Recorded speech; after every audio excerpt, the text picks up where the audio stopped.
What if the key to deep healing and transformation was hidden in the sound of a gong or the rhythm of your breath? Today we have an extraordinary conversation that brings together the power of breath and sound.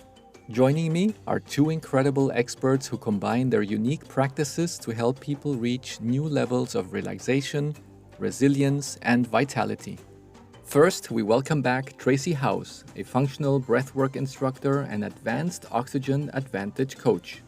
You may remember Tracey from our first season in episode 13, where we explored how breathing techniques can transform physical and mental health. Tracey works with individuals, teams, and athletes to enhance focus, reduce stress, and improve performance through breath control. Joining her today is Hale, a Gong master, musician, and together with Tracey is a CMA-accredited breath and Gong training facilitator. Rich has spent years exploring the healing powers of sound through gongs and vibration therapy. His Gong baths create deeply immersive experiences that allow participants to release tension, reset their nervous system, and tap into profound states of relaxation. Together, Tracey and Rich combine breathwork and sound therapy, guiding people through sessions that blend functional breathing techniques with the power of gongs. In this episode, we will explore the fascinating synergy between breath and sound, uncover the science behind these practices, and learn how such techniques can be integrated into everyday life. So, if you've ever wondered how your breath and the vibration around you can shift your state of mind, body, and energy, this episode is for you. Let's dive in.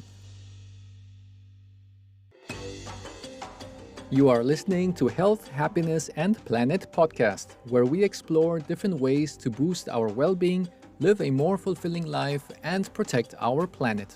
Join me as I chat with inspiring people and professionals from all over the world, uncovering strategies for improving our lifestyles and nurturing our precious planet. I am Juan, and this podcast is proudly brought to you by Wave Business Excellence Footprint, my digital training company that cares about your career and personal development. I am passionate about making the world a better place, so if you share my enthusiasm, this show is for you. Together, we can steer towards a healthier, happier life while leaving a positive footprint on our beautiful Earth. Join me as we explore how being healthy, happy, and caring for our planet are all connected. Hello, Tracey. Hello, Rich. It's so great to have you here on the Health, Happiness, and Planet podcast. Welcome to the show. Thank you. Hi. Hi, Juan. Thank you. Hi, so nice to see you again, Tracey. And as we have already met in our previous episode, this was episode number 13 with Tracey, that perhaps some of our listeners recall. We spoke about how breath affects our health, our energy, and our happiness. We gained a quite in-depth understanding of your journey, Tracey, to becoming the breath instructor. So since we haven't had yet the chance to hear about you, Rich, could you share how you got to become a Gong master? Because it's something a little bit out of the box. That's why when I saw the combination of what you and Tracey are doing in the workshops, I was thinking like, wow, this is something super interesting, and I'm so happy to learn more about this. So first of all, how was your journey to become a Gong master? Well, yeah, I mean, I guess it is an unusual thing. I mean, I hardly question it now, but I wasn't at school thinking that I wanted to be a Gong master. And I don't even know if it existed as a thing back then, but I'd been interested in music for a very long time. I have a background as a musician, and really kind of what drew me to it was some work that my wife was doing with, I don't know, kind of psychedelics and the effects of psychedelics in therapy and enabling people to access kind of deeper states to make them more receptive for therapy. So I started looking at, because psilocybin isn't very legal anywhere, I decided to just kind of investigate kind of alternative ways of achieving, I guess, a kind of receptivity, entering a deeply reflective state. So my journey started in quite a technical way through some research. And I was looking at breathwork, and there are certain kind of types of breathwork that you can do that kind of achieve those states. So holotropic breathwork is one. And I tried that. But that required a kind of whole weekend of my time, lots of preparation. And any time you do it, you need to involve somebody else for safety reasons, and there's a whole kind of process to it that's actually quite disruptive to everyday life, I guess. It's not something you could do all the time necessarily. And then I came across gongs, and they were described actually as the closest thing to a psychedelic experience that you can enjoy from a sound perspective. So I had a very technical discussion. I rang around my local area, found a gong master. That was the first time I came across this term. And had a chat, just a complete cold call, didn't know her before, and said, you're a gong master. Maybe we could catch up for a coffee. So I basically interrogated her for, what's a gong master, and, what are all the kind of features of your playing of a gong that mean that you can kind of, create these deep states for people.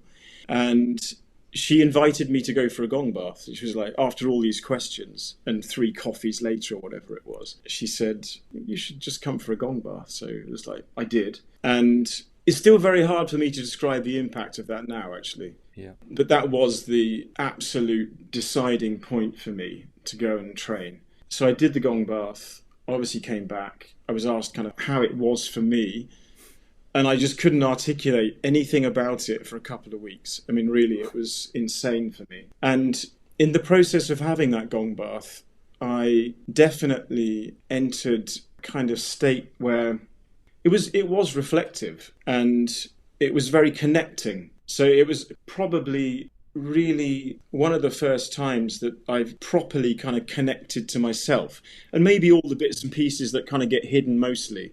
So it was very powerful. So then I sought out gong trainers and found a lady called Sheila Whitaker, who's amazing. I mean, the lineage of gong training is a very small tree, actually. There aren't many people who do it very well. And I think we're coming to that later in the podcast. But yeah, Sheila was great. She came from a musical background, which is exactly what I wanted. I didn't want to just kind of, be like, I don't know, is it the rank film guy and smack something really hard and kind of, with the whole thing reverberating. So I've learned to play in a very subtle way, and in a way actually that I can deliver the experience that I first had. It's amazing. I mean, it's amazing. I can imagine how difficult that is to put it into words. I mean, I'm doing now since a while some type of meditation, which is also has to do with breath work. It's called like pulling the mind out of the body, and it has to do with a lot of contractions in your core and in your chest areas, and you try to pull from the perineum, the breath all the way to your pineal gland. And sometimes that experience, what I have out of that, as you said, it's not easy to put it into words, and it's like trying to describe to somebody what is the taste of mango. You're like, how do I describe it? Yeah, there's no way to put it into words. Yeah, so you just have to experience it. You have to experience it. And I think probably the same, like what happened with you. And could you explain to us, to get to the basics, what is a gong bath and how does it differ from other forms of sound healing? Because what I've heard is, for example, that the singing bowls, and you have the drumming therapy, mantras, chanting, and so forth. And how does that fit in with gong bath? Well, I mean, I can go to sound bath first. Sound bath can include anything. Yeah. And I'm very literal about what I do. I'm very passionate about what I do, and very sure that the only thing I really want to focus on when I'm delivering a sound bath, because a gong bath is a sound bath, I'm making sound. I just want to play gongs. And the reason I just want to play gongs is because, to kind of answer the question in a kind of back to front way, I guess, is that they are immensely powerful things. I mean, I have had kind of, I don't know, singing bowl, crystal bowl envy sometimes, where, I've been playing with someone and there's these magnificent kind of beautiful looking bowls. I can't remember I do know who the manufacturer is. I guess this is an advertising, podcast. And maybe people listening will know too, but there are many different makers, and these things make beautiful sounds. And then I start to play the gongs, just build them gently over the introduction with the bowls, and my envy goes. I mean, to me anyway, they are much, much more powerful. And they're very complex instruments. They're beautiful instruments. And they're really kind of fulfilling to play. They're a very free thing to play, truly free. I play guitar, I play piano, and you know what you're going to get, right? You know where you place your fingers, you know the sound to expect. But every single time I play the gongs, there are so many kind of variations. I cannot play, and I'm not really not interested in playing the same thing again, even if I wanted to. So you really just have to kind of follow what's happening. And so the gong bath really is me playing gongs. And I can do that to an individual, I can do that to 2 or 3 people, I can do that to, 20, 40 more people. And there's no water involved. The only water that's involved is maybe to kind of hydrate yourself before or afterwards. But it is that kind of sense of being immersed. For me, that's the kind of difference between the other kind of instruments you mentioned. The tones are so kind of complex and surrounding that there is that sense of being entirely immersed in them. That sounds quite interesting. I mean, I'm super intrigued now to do one of those gong baths. Okay. Yeah. Was it easy to find a gong master? Because for me, it's the first time I ever heard that this role even exists. So I had no clue that such people even are walking around the world. It's like a secret society. No. Wow.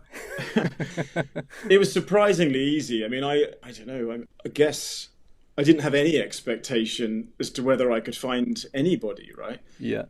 But coincidentally, there's a lady who lives just across the village from me. So it was actually very easy for us to meet for a coffee.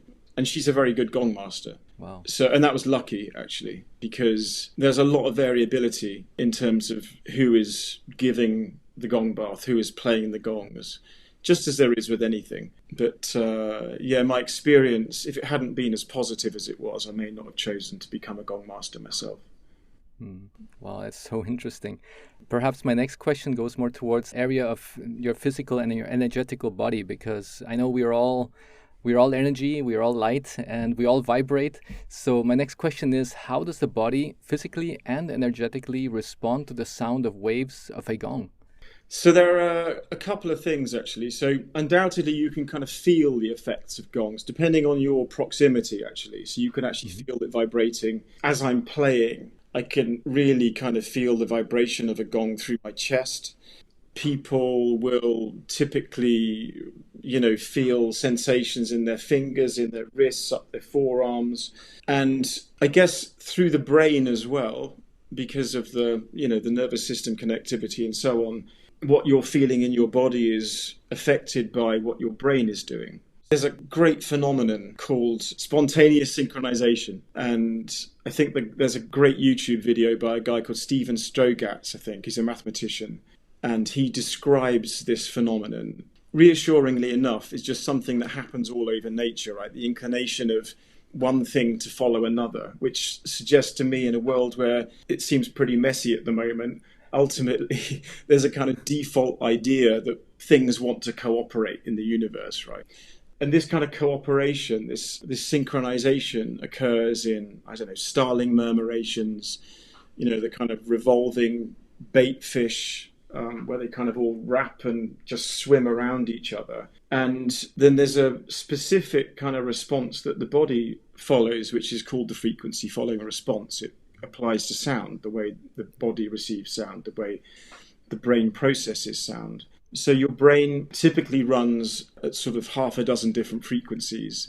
And depending on the dominant frequency, you will be asleep or in a dream state or in a meditative state or concentrating and just nailing everything that you have to do that day, or not nailing everything you have to do that day and be super anxious that you aren't because you're kind of tipping high in terms of frequency. And what the gongs do is they use this kind of phenomenon, if you like. So your brain will follow lower frequencies and has that kind of tendency, right? That spontaneous synchronization, the frequency following response.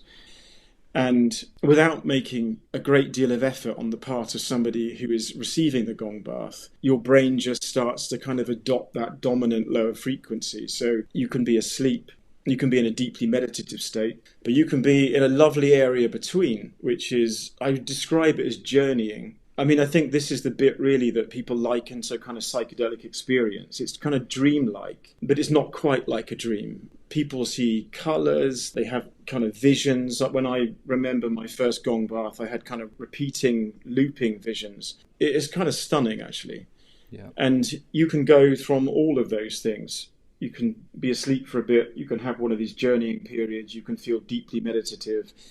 So at the very least, you exit a gong bath feeling like you've been somewhere. You're very and deeply relaxed. And so, yeah, I mean, that's the kind of dominant effect, if you like, on the body. And then besides that, I like to only sort of talk about things where there's some kind of decent research for them. But there was a YouTube video. I mean, lots of this stuff is on YouTube these days, right? Where they kind of, somebody, I think in Australia, some clinic, they got a vial of blood and they took blood from somebody before a gong bath and after a gong bath, and then they compared the results of the two different blood samples. And the blood after the gong bath, with all the cells were kind of beautifully formed, bouncing around, lots of activity, compared to pre-gong bath when everything was just a bit sluggish.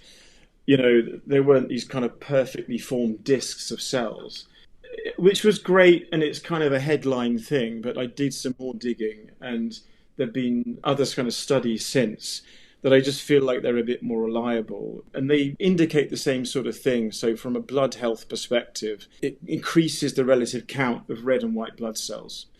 So for all of the things that your blood does as a consequence of having red and white blood cells, so effective carriage of oxygen, removing toxins, fighting infection, all of those things are enhanced as a consequence of receiving sound.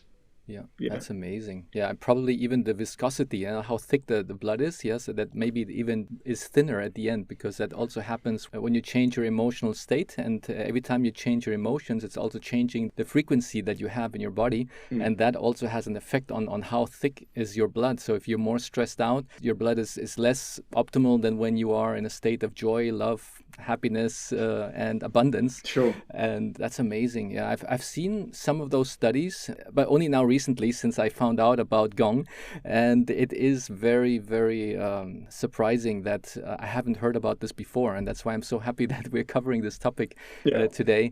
And therefore, my next question would be, what was, from your experience, the most common emotional, physical responses that people get during these Gong sessions? Because I can imagine, as it's already changing the frequency, and every frequency is linked to specific emotions. What have you seen so far? Yeah, what are the effects?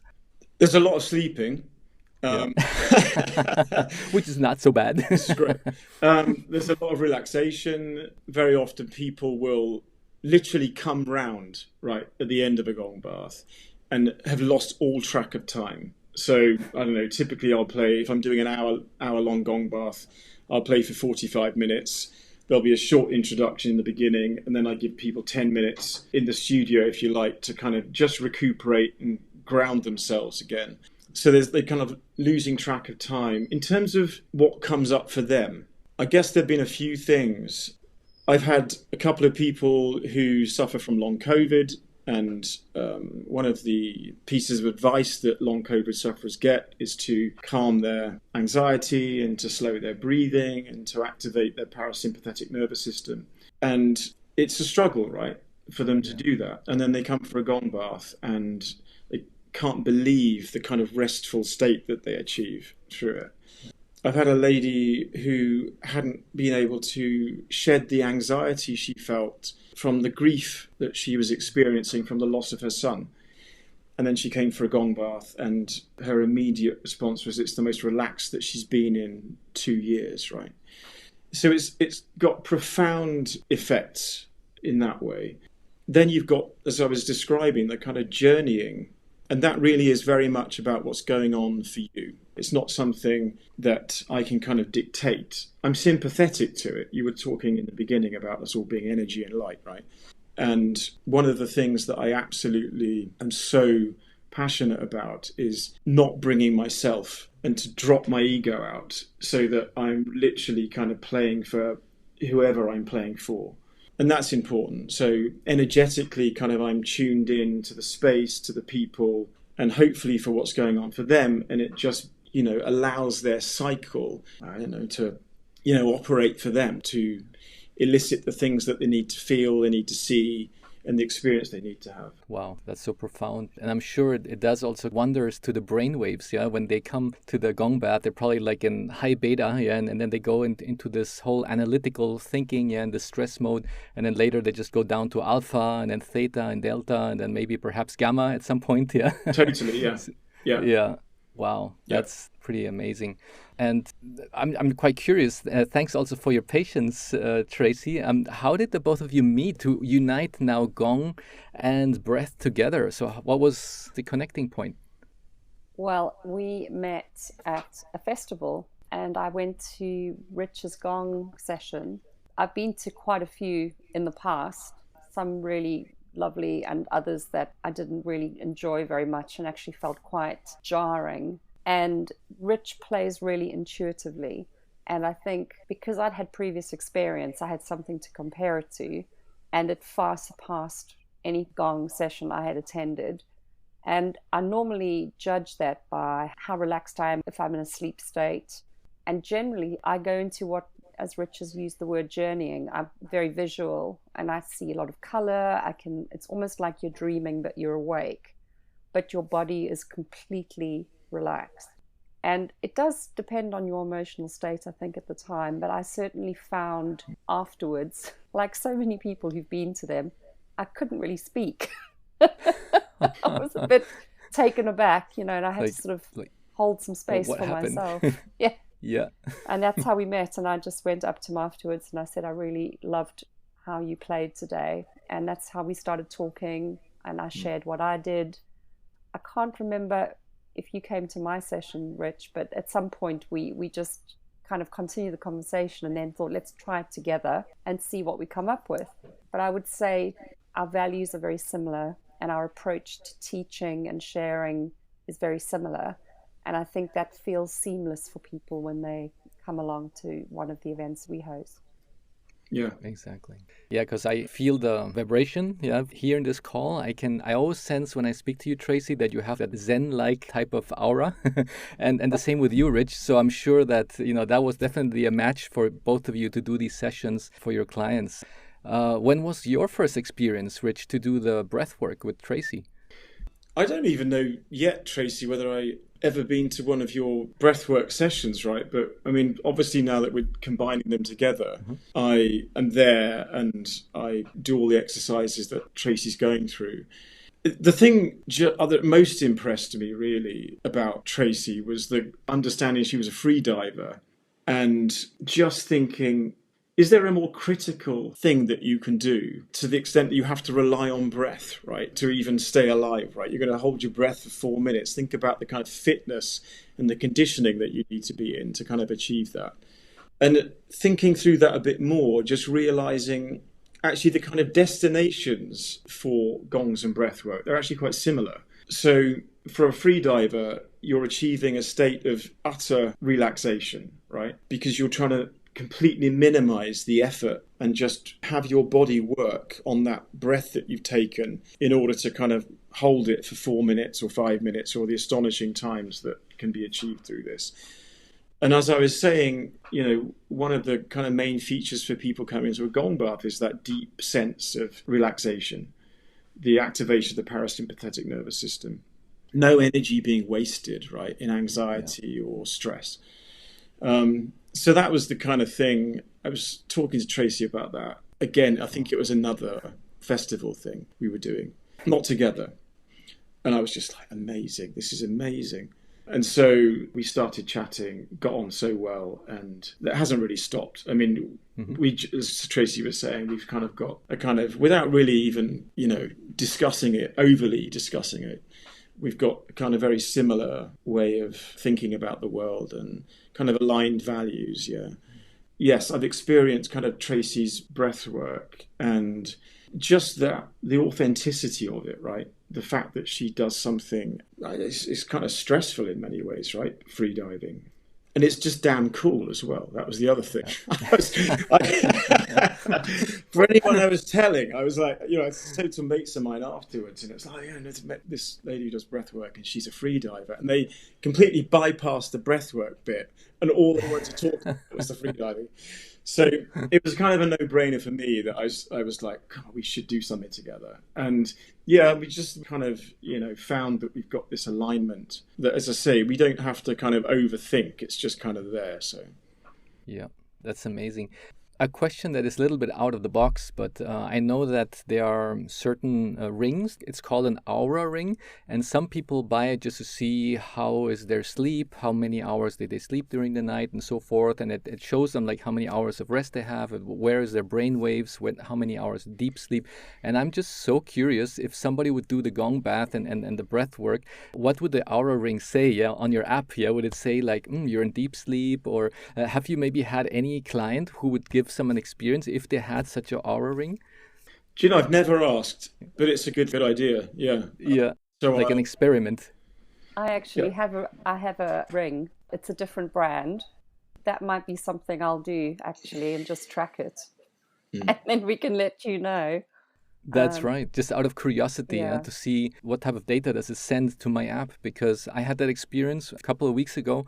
I was in a 7-day retreat together with Dr. Joe Dispenza, and there was a person who was sitting next to me while we were doing our meditations. And when we got out of the meditation, the person was showing me their app, and they're like, "Look, that phone actually thinks I was sleeping like for 45 minutes, but I was actually meditating, and I was, my body was asleep, but my mind was super active. I was visualizing things, I was seeing things, I was following the instructions of the meditation, but my ring was saying I'm in deep sleep." So that was quite surprising to see, and I'm sure that you probably will see similar effects when doing the test for your next session. Yeah. Yeah, great. So what are the benefits that you have seen so far from combining breathwork and Gong therapy, and how do they complement each other?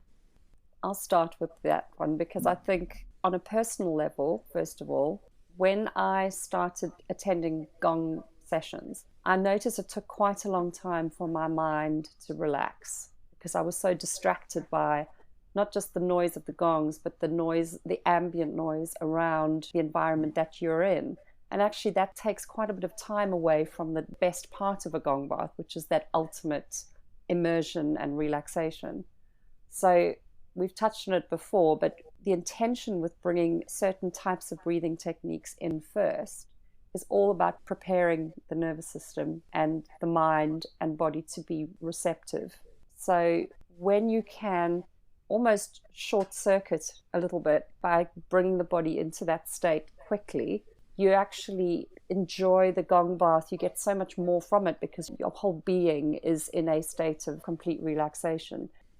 The interesting thing is, even when you are in that theta state, which is similar to being in REM sleep state, the mind is still so active, but it's not active because of cortisol levels spiking. It's active because your body's in deep rest, and it's allowing you to dream. And there's a part of the brain called the default mode network that is accessed, and that's what allows us to daydream. And it's exactly the same response that you have when you immerse yourself in water. So not necessarily free diving, but you could just be in a pool, on a flotation device. But it is that similar state of mind. And I think you get so much more from the vibrational impact because the body is just, I would say almost on a cellular level, it's just open and receptive. That's when people really experience meaningful Gong baths. I guess the word bath in itself, it's a full immersion of mind, body, soul, however you perceive that, and allowing yourself to just rest and enjoy rather than trying to analyze what's going on, because that's when it, you actually don't enjoy it. It can feel really quite uncomfortable. That's right. And as soon as you start analyzing it, then you start going back into the beta brain waves, and then you cannot relax. Yeah. So when you relax, and as Rich said, yeah, then your parasympathetic mode starts to kick in. And for those who are listening to this do not know, what does the parasympathetic mode do?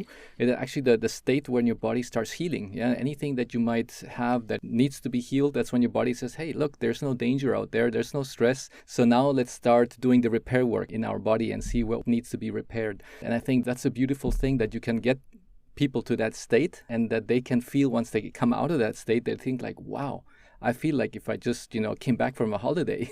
Yeah. And Can you explain a bit about the science behind how sound frequencies and breath control influence our nervous system? Yeah, maybe the risk of kind of repeating what I was kind of talking about before, but it's the brain really, right? So it's the way that the brain receives the frequencies and this phenomenon of the frequency following response. So depending on the dominant frequency in the brain, that affects the nervous system, and the effect on your nervous system typically during a gong bath will have you experiencing delta, theta frequencies. That becomes the dominant frequency of the brain. So you will experience sleep. You will experience this, as I was just saying before, this kind of lovely journeying space and a deeply relaxed kind of meditative state as well. So those are the things that are most impactful from a sound perspective, from a gong bath perspective, and the effects on the nervous system. Yeah. Okay, that's profound, especially that I'm just hearing this for the first time, and it just makes so much sense because all of the vibration that is also coming out from this gong is really sending out to every cell that we have in our body. Yes? And we are anyway, like, I don't know how much percent made out of liquid, of water, probably somewhere 75, 80% of our body. And that's just going right into our cells. And I've also seen that other study, they put petri dish with water and they put it in a room where they had different type of music. It was something similar to like heavy metal type of music. And they had another room where they put classical music, and then they just, after a couple of days, they just put it under the microscope to see how does it look. And the water that had the classical music, it looked like very nice crystals. That was like beautiful crystals that were building, and it was still very like fresh water. And for the other room where they had the petri dish with the water that was having very, I would say more like the heavy metal style of music, the water looked not so good. So the scientists would say, well, I wouldn't drink out of that petri dish, but they would definitely be able to drink from the other one that had the classical music. And the shape the shape of the crystals are also quite different, and they were showing it on that study, and it was quite amazing, actually. Yeah. I think that's a shame. I think it's yeah, I mean, lots of heavy metal music, the early bands at least, right, were the guys in them were very kind of knowledgeable and based a lot of what they were playing on classical music. So it would be interesting to know.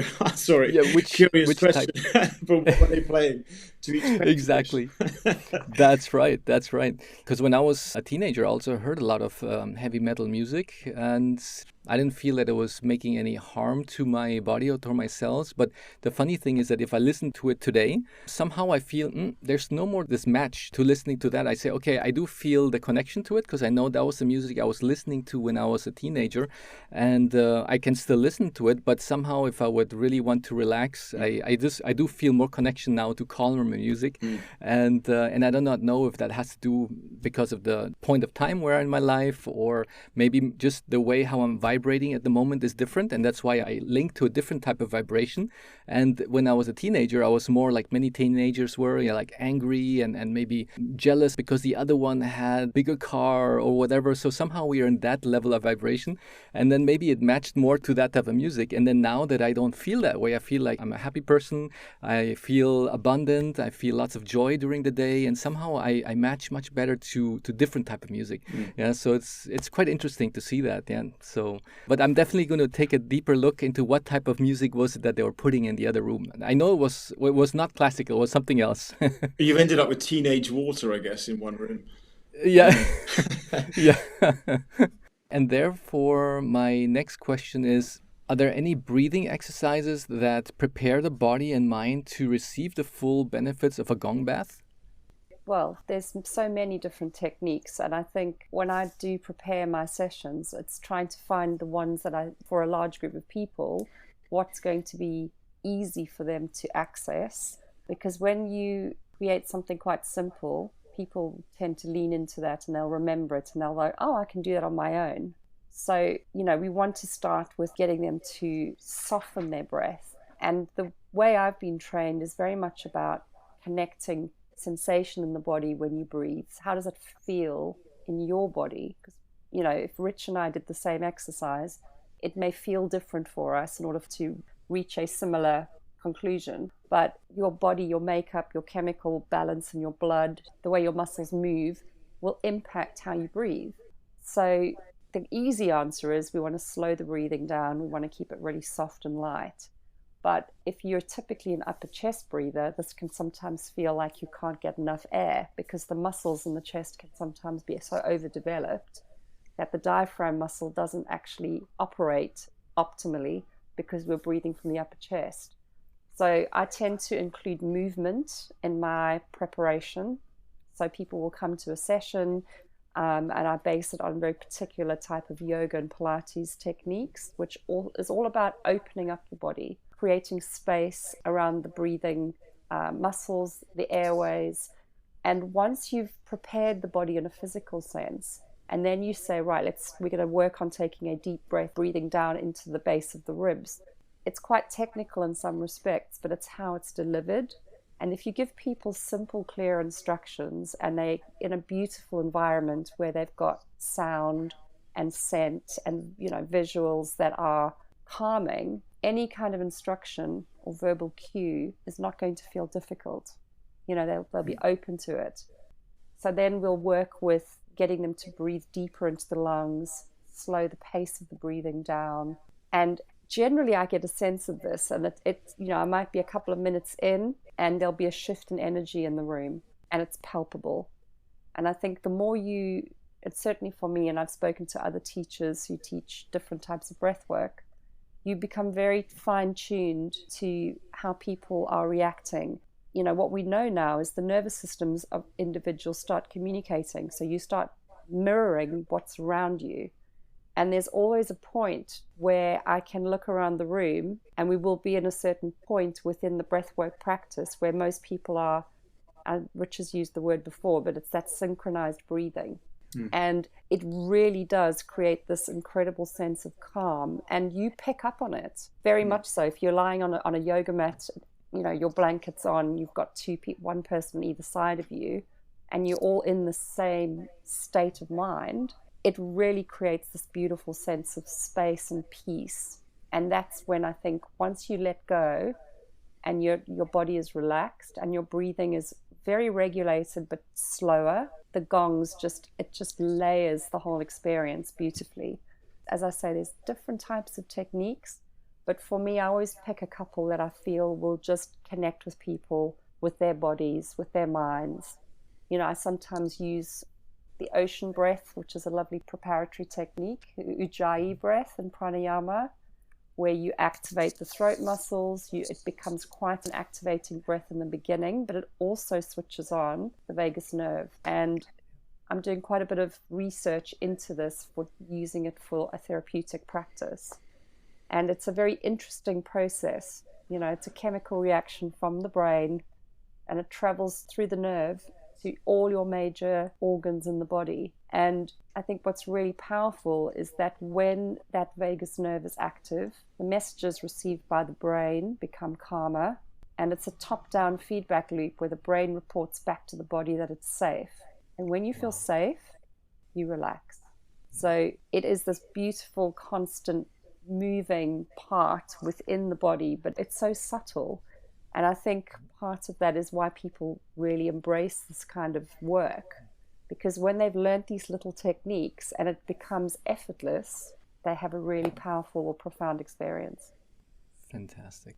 It's really astonishing to see that a lot of people do not really know how to breathe properly. And I think that's why it's so beneficial when you start the session, that you're just really teaching them, okay, now let's breathe in a certain way so that we can bring our body to a certain state so that we can then start the session.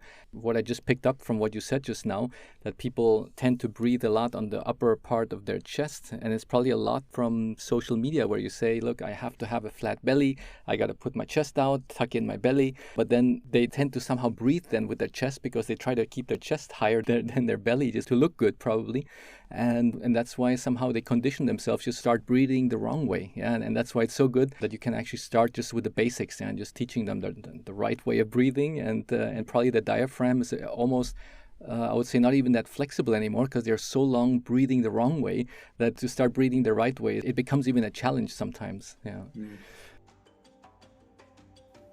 Time for a quick break to mention that the sponsor of this podcast is Wave Business Excellence Footprint, a digital training company deeply committed to your career development, personal growth, and the well-being of our precious planet. Dive into a wealth of knowledge with over 20 courses available on our website, www.wave-bef.com. Tailored for both managers and employees aspiring to become tomorrow's leaders. One of our best-selling courses is the Presentation and Communication Skills Training, perfect for those creating and delivering presentations in their companies. Whether through video conference or live meetings, if you want to convey your message effectively and do an outstanding job, this course equips you with the skills to be a better creator and presenter. Check out the testimonials on our website. The results speak for themselves. During my time in the corporate world, I often wished I had the opportunity to access such courses at the beginning, making my learning experience quicker. And now, one further topic before we jump back to the conversation. For those of you resonating with the themes of health, happiness, and planet, discover information about our 3-day retreat in Spain by reaching out to my team at the email address hhp@wave-bef.com. You will obtain further information about our life-changing retreat held once a year, together with some of our remarkable podcast guests. Each retreat is unique, leaving you energized with a set of simple tools to take control of your health and happiness sustainably. And the best part, you will be surrounded by like-minded individuals, ending the retreat with a personal action plan shared regularly within the group. I'd also add to that, Juan, that what I've started adding into my sessions is self-massage techniques. Because actually when you feel the tension in your body and you understand how you can use the breath and these techniques to relax and soften the muscles, it makes the breathing practice much more comfortable. And a lot of people, that's a revelation because they've always been upper chest breathers. That's just the way their body's been conditioned from childhood, and no one ever talks about that. I certainly didn't know that until I really started studying the practice. It's almost like a light bulb moment. People will say, I can't believe the difference. I didn't know you could breathe deeply. It is really quite a moment in time where they've taken something that literally will be life-changing for them. And there's practitioners will have their own techniques, but that's what I've found with the different clients and groups and events I've done. This is what has resonated with people. And I think you've got to work with that and then develop that, because that means that, as Rich said, you're not there to practice for yourself, you're there for others, and it's their practice and it's their discovery process. And all of us, if we find something that has such an impact in a very short space of time, because a gong bath with breathwork is normally about 90 minutes, that can actually change behavioral patterns and thinking. And we all know the more attention you pay to something, the more you change the neuroplasticity in the brain. So they are attracted to this and they think, I want to do more. The long-term benefit for them, mental health, physical health, emotional well-being, it goes without saying that would be positively impacted. Very nice. Yeah, and that's where people start listening to their intuition, just to think, okay, how did I feel after that session? Yeah. Was it good? Was it bad? Did it bring any benefit? Yes or no? And somehow the intuition will say, that was pretty neat. Could we do that again? Yeah, and then you do it again and you maybe have another profound experience, and then your intuition is like, hey, let's continue. Let's do that again, because whatever you just did, it's helping me. People sometimes cannot put their finger on it and do not exactly know, why do I think it's making me feel so good? But I know it's something good for my body. Similar to like if people say, well, I'm in nature, I'm walking in the beach, I'm grounding, I have no idea what it's doing to me, but somehow I feel that it's calming. It's just bringing me back to my essence, to who we were as many, many years back. And I think that today people are just becoming more and more detached from nature. And I think that's why probably people are getting sicker and sicker, because they're just divorced from being in an environment that it's giving you the possibility to heal your body. And I think your natural state of your body is probably always trying to heal. But if you do not allow the environment to let your body to heal, because you're always on that stress mode, you're always looking, what's the next thing I got to do? I got to bring the kids to school, then I got to go to work, I got to deal with my stressy boss, and then I got to run back to pick up the kids. And like this, your whole day goes through, and then you finally sit down on the couch and you say, oh, okay, let me turn on Netflix. Let me watch some horror movie or some action movie where, again, your adrenals are just pumping like crazy.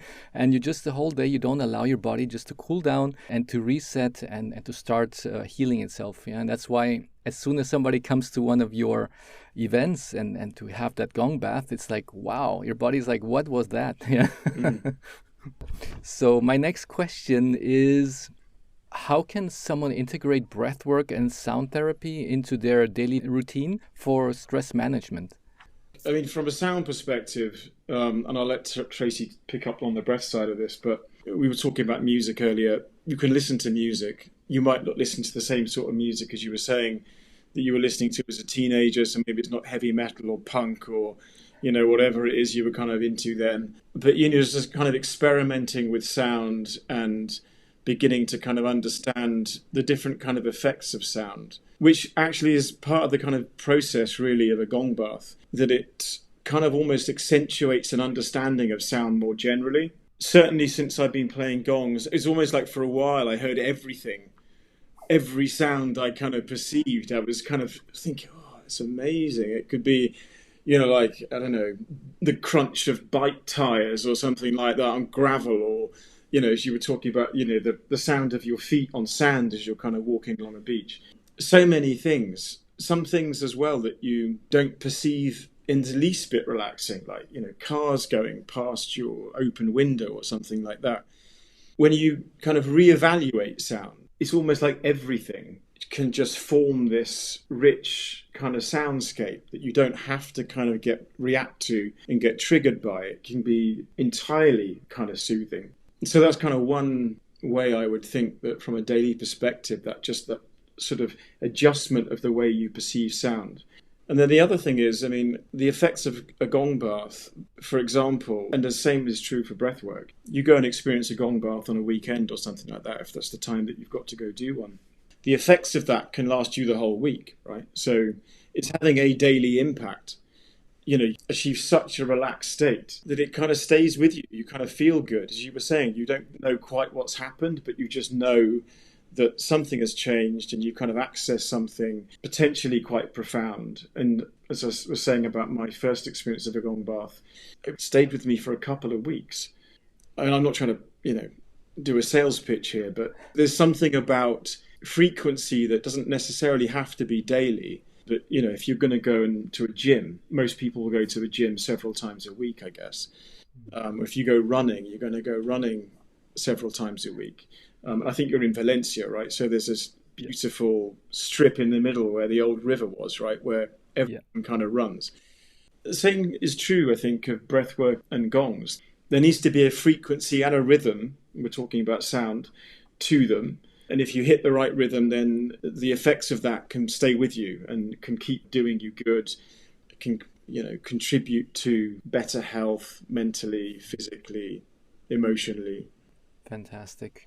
What really intrigued me was when I was going through Instagram and I saw one of those images that you hold a session also at the beach. And therefore my question, does the place matter where you have the gong session, and does it enhance maybe the healing if you are doing it in nature?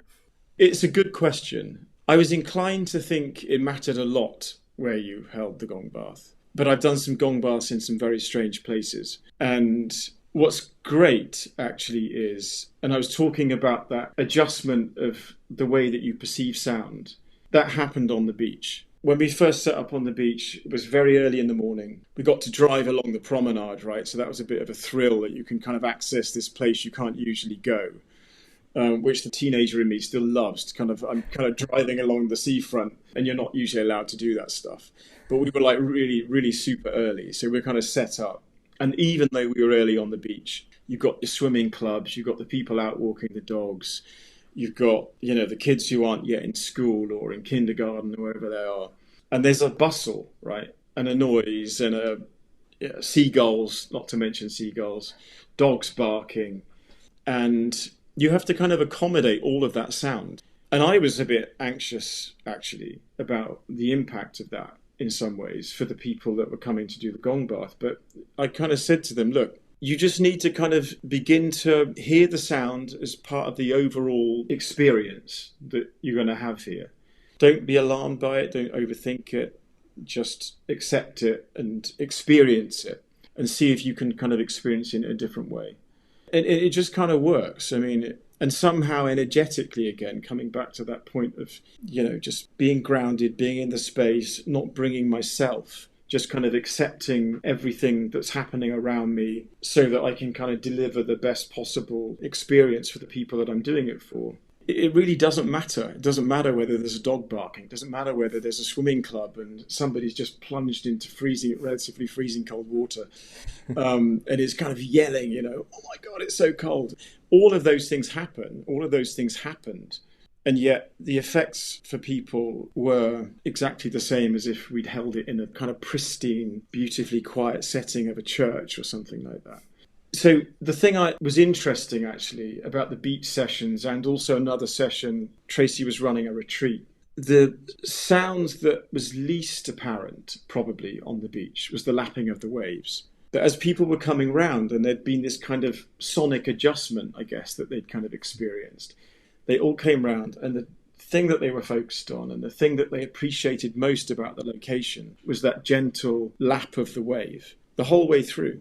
And that was the thing that they'd heard, in spite of all the dogs barking, in spite of all the excitable swimming clubs and kids running around and all this kind of stuff.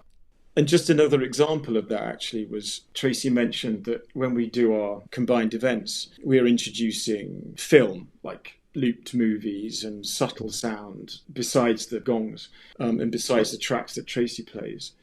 So I had a heartbeat in the filmed loop that I was playing. Nobody was aware of that, right, to start with. And yet at the end, this guy sat up and goes, "Can I hear a heartbeat?" So subtle, right? But there's that kind of tuning that happens in the brain and just that receptivity to sound, that adjustment in terms of the perception of sound, that means you are so much more aware and somehow so much more accommodating of sound.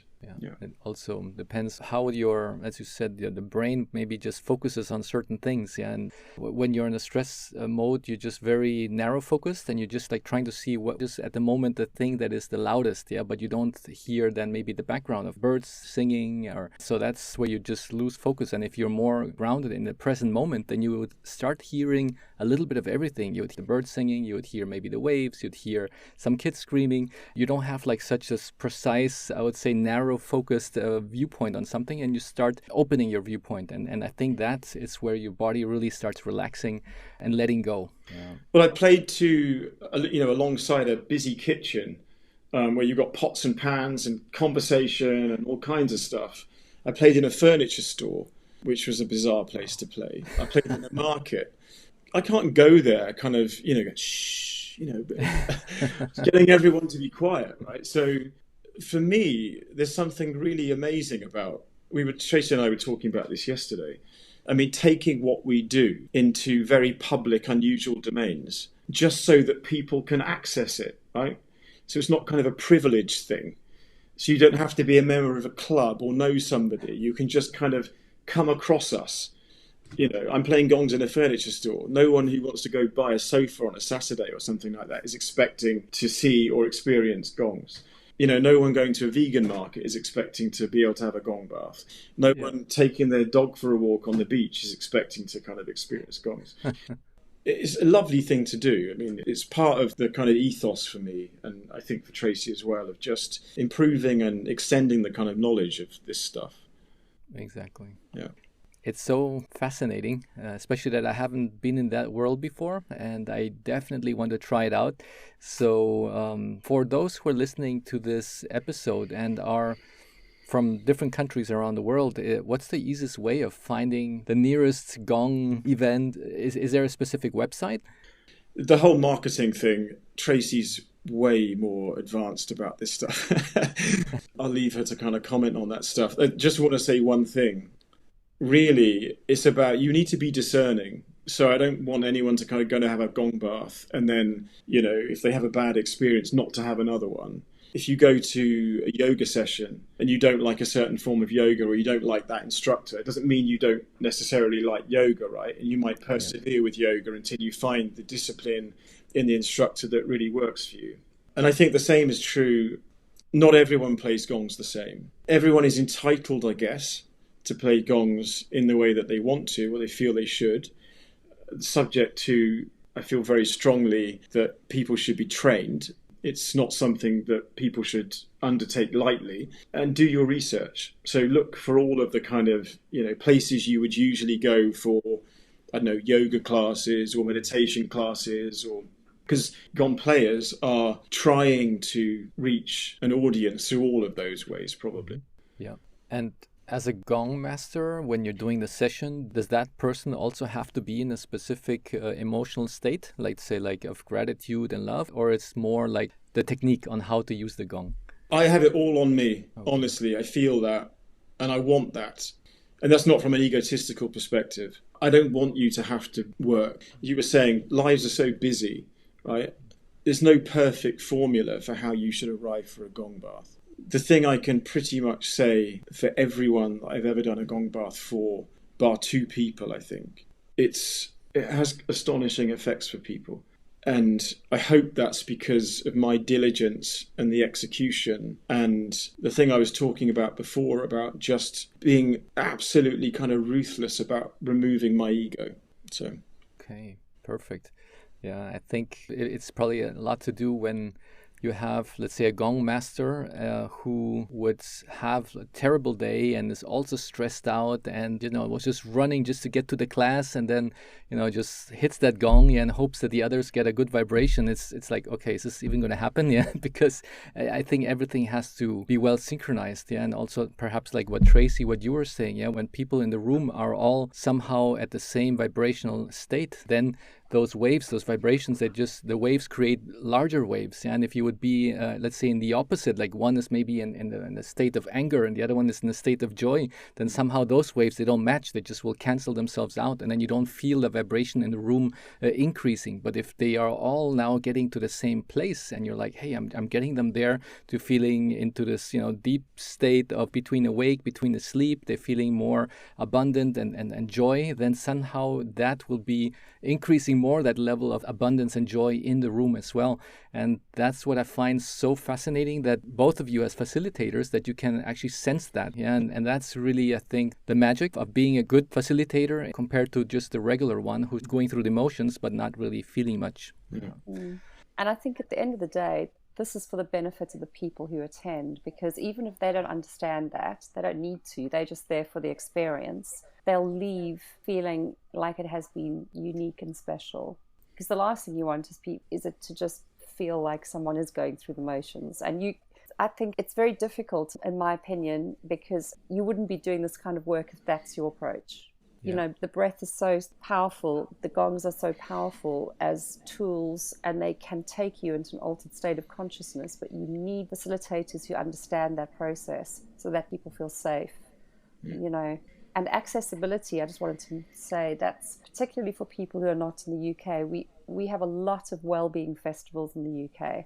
The wellbeing market globally has just blown up. We know it's worth billions of pounds or dollars or euros, but it's not going to go away. So if someone's listening to this podcast and they think, I'd love to know more, I would look up wellbeing or wellness festivals and actually see who is attending, because a lot of people discover breathwork or gongs when they go to something like that, and that's where their curiosity is piqued. And oftentimes, because you've got practitioners coming from all different parts of the country or the world, it will be easier to access in that respect. But on a day-to-day basis, I would just say, in brief, breathe through your nose. And even if you're feeling ultimately you're losing control, you're very stressed, 90 seconds of slow breathing can reset your nervous system. You just have to do it. At the end of the day, that is it. You know, we can tell you how wonderful it is, but if you don't actually do it, it's never going to happen, is it? So Exactly. consistency wins hands down. And the more Yeah. time, the more you practice breathing correctly, the more you expose yourself to sound experiences like gongs, where it really does affect you on a cellular level and you appreciate why it's so valuable, then it becomes an easier access point for most people. And I know Rich would agree with me. If anyone has questions beyond this, they can just reach out to us directly. We're happy to chat. Fantastic. I'll be putting all of this information into the show notes. Yeah, so the contact information from you as well as your social media channels. What would be the preferred contact? Would it be by email, or what was your preference in case somebody has a question? I think that we've got a new website that's launched called breathandgong.com. Okay. And there's a contact form on there, so people can email Rich or myself, and we'll be able to respond. Sorry, Tracey. Yeah, just to say, if this is one of those things, maybe we want to say again, because the website is breathandgong.square.site. Oh, okay, perfect. Thanks for clarifying that. Okay. Very good. So this hour went by so fast, and there is perhaps one final thing that I would like to ask is the common misconceptions about breathwork and sound therapy that you would like to perhaps clear up. I can start with breath. Some of the things that I've heard and the feedback, things that people have said is breathwork is only for spiritual people. Absolutely not. It's not tied to any belief system. And many modern practices are very much based on physiological effects of conscious breathing. So that's one thing. There's not one right way to do breath work. Like yoga, we always use that as an example. There's a wide range of techniques and practices, and what suits one person may not suit another. So it's well worth trying different styles to see what works for you. And there's also, and Rich brought it up in the past, there are some breathwork practices that are, I would say, not safe for everybody to do, because you do require trained, trauma-informed practitioners to support you through that process. But if you're not looking to work on release, but you're looking at sports performance or focus and concentration, general relaxation, there are many options available. Last but not least, breathwork is not just for stress. It's an easy thing to say, but you can use it for so many different results, as I just mentioned. So yeah, that's for me. Those are the kind of things I would say. And also, please work with trained people. It's really important that you do your due diligence, find out who's trained them, how long they've practiced for, because it's really important that you are supported by someone who has the knowledge to ensure your safety, but also to ensure that the experience works for you as an individual. And if it doesn't, that they are open to that feedback, because that's how we all learn. Yeah. Thank you so much, Tracey. Some of those you have mentioned, I've heard myself, where people think, oh yeah, this whole breath work is just for those people who do yoga every day for 8 hours and sit only cross-legged. And so I'm like, maybe not. No, I don't think so. Yeah, so thanks for clarifying that. And maybe from your side, Rich, what have you heard from people? Yeah, I mean, some people kind of regard it as an affront to life, I think, even the suggestion they should try a gong bath.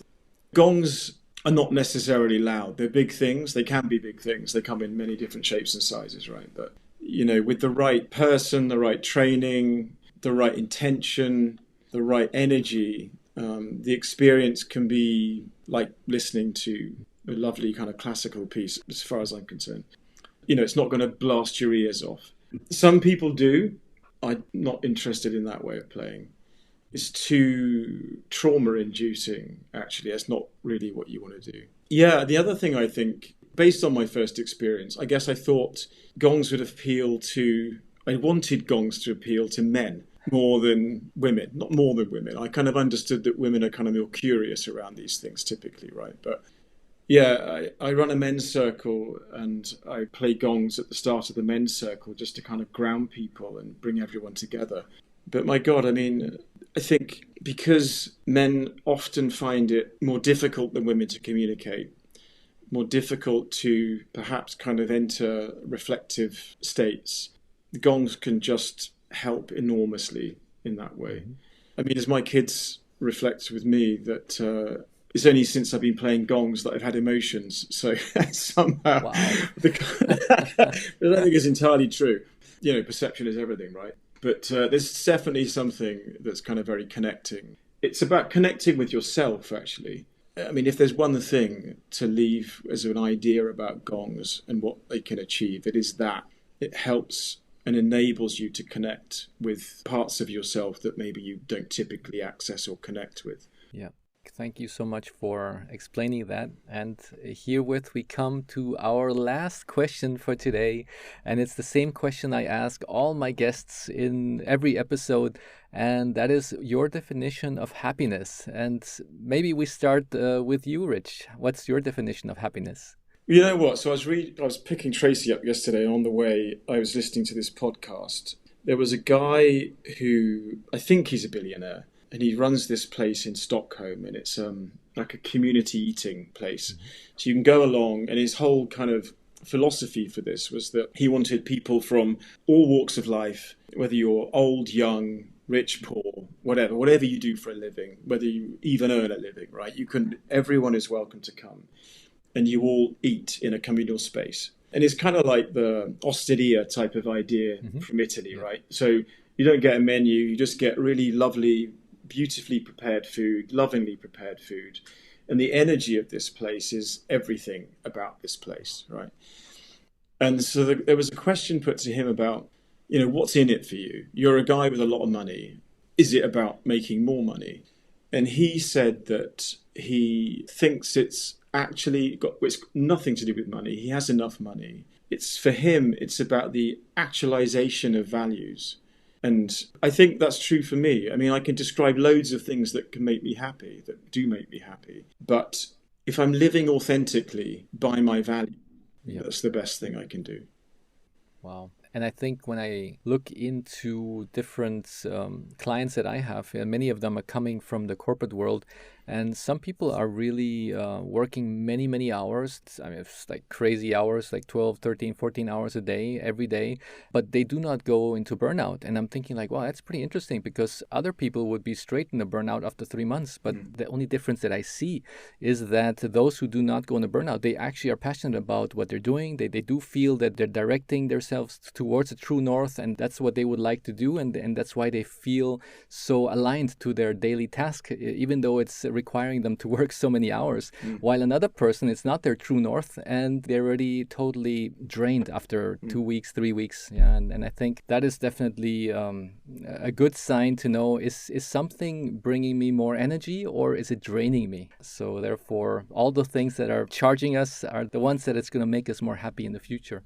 Yeah, so thank you so much for sharing that with us, Rich. And Tracey, yeah, I know you already answered that one about a year and a half ago, but sometimes certain things change with time, and maybe your definition to happiness might have a little bit of a different twist. I think what's become a lot clearer to me over probably the last 12 months is ultimately being true to myself, who I am, and by doing that, I'm able to serve others authentically. And we use that word so often now, being authentic. But actually, if you are, Yeah. And if you don't, you feel it. And so I'd also add a water-based analogy, which I quite like, because I think visually it really says a lot for where my mind is at. And that's just a clear blue horizon. And when you look across the water and it's crystal clear, there's no interference, it's calm, that's when I feel most at peace.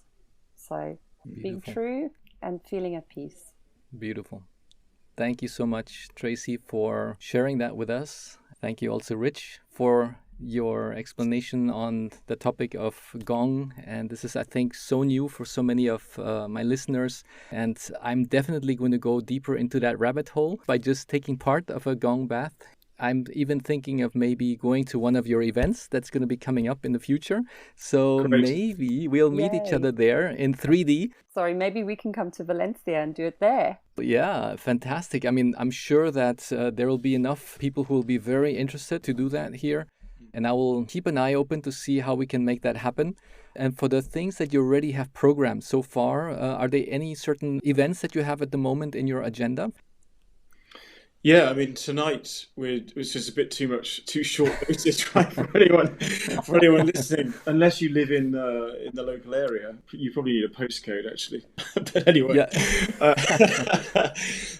probably a bit too late. But we're doing something tonight, which is a Spring Awakening. We're calling it, which is a combined breath and gong session. Mhm. We've got training coming up. We've got an introductory weekend for people who are interested in learning more about breathwork and gongs, but don't want to kind of commit to a full training, just to, want to understand it a bit more. And thereafter, we've got training courses, breath and gong training courses, gong only training courses, breath only training courses. Yeah, I mean, it's an exciting thing that we're doing, actually. Yeah. Great. Fantastic. As well as a couple of festivals over the summer. So if Yes, anyone's sorry. traveling to the UK, Yeah. between May and September, but that'll all be on the website. And Great. I know you said you'll put our social media links in it at the end, but then they can see our work as individuals and combined. My Instagram handle is Blue Breathwork and Rich is Gong Sprite. Great. So, well, thank you so much for the time today. It was a joy to learn more about Gong, also to see the combination of both of you, how you have combined Gong and breath together. And it's really going to bring so much benefits for many people. And I'm definitely going to be one of them. So thank you so much. Thank you for having us. It's been a pleasure, as always. Yeah. Glad to have you here. Bye-bye. Take care. Cheers. Bye. As we wrap up this journey into the world of Gong mastery and breathwork, one thing is clear. Sound and breath have the power to transform not just how we feel, but how we experience the world around us. A big thank you to Rich for sharing his wisdom on the healing vibrations of the Gong, and to Tracey Howes for guiding us through the incredible benefits of breathwork in sound therapy. From shifting emotional energy to unlocking deep relaxation, their insights have given us a new appreciation for these ancient yet powerful practices. If this episode resonated with you, don't forget to subscribe, leave a review, and share it with someone who could benefit from these healing modalities. And if you're ready to explore more, connect with Rich and Tracey. Links are in the show notes. Until next time, take a deep breath, embrace the power of sound, and keep exploring your path to wellness and self-discovery. Big hugs, everyone.